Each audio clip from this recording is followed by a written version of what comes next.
கருப்பு தங்கம். இது ஒரு காதல் கதை. அவனுக்கு நெய்வேலி நிலக்கரி சுரங்க வேலையிலிருந்து ஜெய்ப்பூருக்கு மாற்றலாகி இருந்தது கொஞ்சம் வருத்தமாக இருந்தது.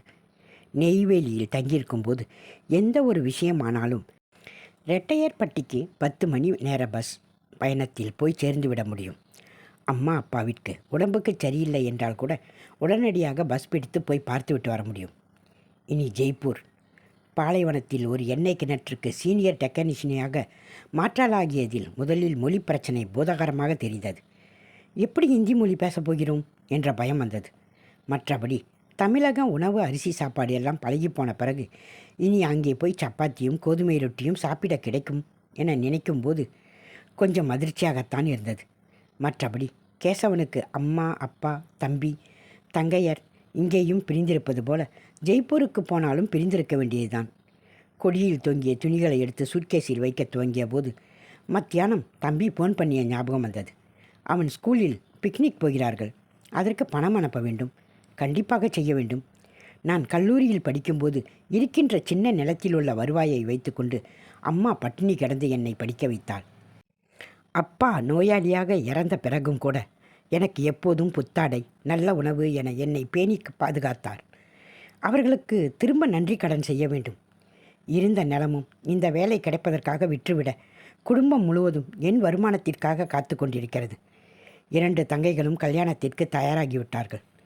இந்த நெய்வேலி சுரங்கத்தில் வேலை பார்க்கும் வரை பகுதி நேர வேலை செய்ததில் தங்கைக்கு கொஞ்சம் கொஞ்சமாக தங்கம் சேர்க்க முடிந்தது.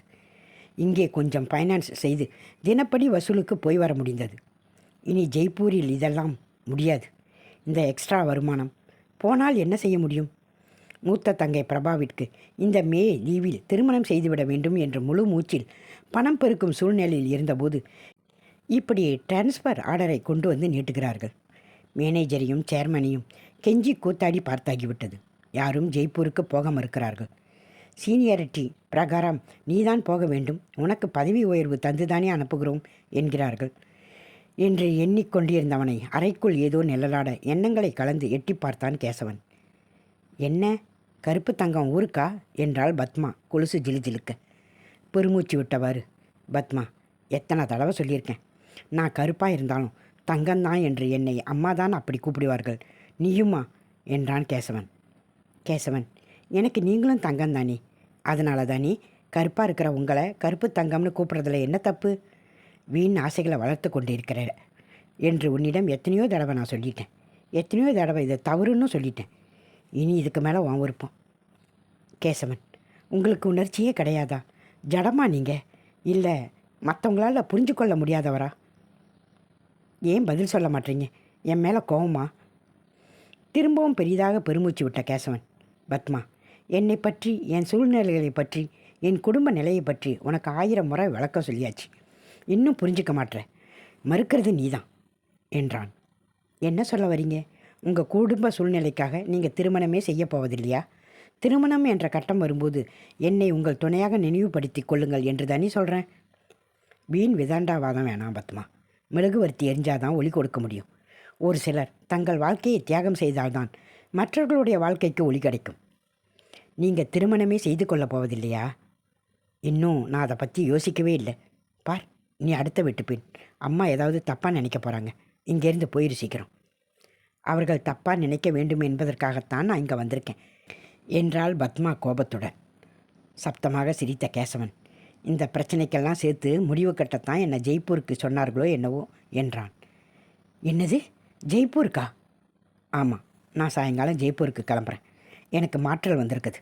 6 வருடங்களுக்கு முன்பு கருப்பு தங்கம் வெட்டி எடுக்க நெய்வேலி வந்தபோது எனக்கென்று ஒதுக்கிய வீடு இது. இன்றைக்கு சாயங்காலத்துக்குள் காலி செய்ய சொல்லிவிட்டார்கள் என்று டிரான்ஸ்ஃபர் ஆர்டரை எடுத்து அவள் கையில் கொடுத்தான். கொஞ்சம் அதிர்ச்சியுடனேயே கடிதத்தை வாங்கி வாசித்து பார்த்தவள், ஏன் கேசவன், முன்னாலேயே என்கிட்ட சொல்லலை என்று கேட்டாள். வீணா கோபப்படாத பத்மா, நான் ஒற்றை குதிரை வண்டியாகவே பயன்பட விரும்புகிறேன். என் குடும்ப பாரத்தை என்னால் தனியாக இழுக்க முடியும். உன்னையும் அதில் இணைச்சி வீணா சுமையை சுமக்க வைக்கிறதுல எனக்கு சம்மந்தம் இல்லை. இடுப்பிலே கையை வைத்து கொண்டு இன்னும் திரும்ப திரும்ப நீங்கள் என்னை பிரித்து தான் பார்க்குறீங்க கேசவன். அதுதான் மனசுக்கு ரொம்ப கஷ்டமாக இருக்குது. நான் இந்த 6 வருட பழக்கத்தில் வந்த எத்தனையோ மாப்பிள்ளைகளை வேண்டான்னு வெறுத்து விட்டுட்டு உங்களுக்காக காத்திருக்கிறப்போ என்னை அம்போடு விட்டுட்டு போகிறீங்களே, என்னையும் ஜெய்ப்பூருக்கு கூட்டிகிட்டு போகிறீங்களா? எப்பயுமே எமோஷனலாக தான் பேசுவியா? ப்ராக்டிக்கலாக உலகத்தை பார்க்க கற்றுக்கோ என்று பெட்டியை மூடிவிட்டு, கமான் கிளம்பு என்று வெளியே வந்து கதவையும் மூடிவிட்டு சாவியை பத்மாவிடம் கொடுத்து, எங்கள் சுப்போயசர் வருவார், அவர்கிட்ட சாவியை கொடுத்துட சொல்லு என்று கூறிவிட்டு வழியில் வந்த ஆட்டோவை கூப்பிட்டான். கேசவன் பெட்டியை ரிக்ஷாவில் வைத்துவிட்டு நிமிர்ந்தபோது எதிரில் நின்ற பத்மா கேட்டாள், எனக்கு நீங்கள் இன்னும் பதில் சொல்லவே இல்லை கேசவன் என்ற விம்மலோடு. ஐயோ சே, அழாத, டிரைவர் தப்பாக நினைக்க பார்க்க வரான். என்ன பதில் எதிர்பார்க்குற நீ என்கிட்டருந்து? உங்கள் குடும்ப சுமையை நானும் பகிர்ந்துக்கிறேன், என்ன உங்கள் துணையாக ஏற்றுக்கோங்கன்னு தான் கேட்குறேன். பத்மா, நான் இன்னும் திருமணம் பற்றி யோசிக்கவே இல்லை. எனக்கு கல்யாணம் ஆனால் என் மனைவிக்கு பூ வாங்கணும், சேலை வாங்கணும், தங்க நகை வாங்கணும், குழந்த பிறந்தா அதிக செலவு. நான் முதல்ல என் குடும்ப பாரத்தை குறைக்கணும். வேண்டான்னு நான் சொல்லலையே. என் கருப்பு தங்கம் கேசவனுக்கு திருமணம்னு இருந்தா இந்த பத்மாவோட மட்டும்தான்னு ப்ராமிஸ் பண்ணால் போதும். வீணா நீ ஏன் காத்திருக்கணும்? உன் இளமையை ஏன் நீ வீணடிக்கணும்? என் கனவுகள் என்னோடு திருமணம் என்றால் என்னோடு தான், எனக்கு மட்டும்தானு உறுதி கொடுங்க. பத்மா, என்கிட்ட என்ன நீ அவன் முடிப்பதற்குள் அவன் வாயை பொத்தியவள் அவன் வலக்கையை எடுத்து தலைமையில் வைத்து, சொல்லுங்க, சத்தியம் பண்ணுங்க என்றாள் அழுத்தமாக. ஓகே, எனக்கு திருமணம்னு ஒன்று இருந்தா அது உன்னோட தான் என்றவர் ஆட்டோவில் ஏறி அமர்ந்தான் கேசவன். காத்திருப்பேன், நான் கண்டிப்பாக காத்திருப்பேன் உங்களுக்காக என்றவள் டாட்டா காட்டினாள்.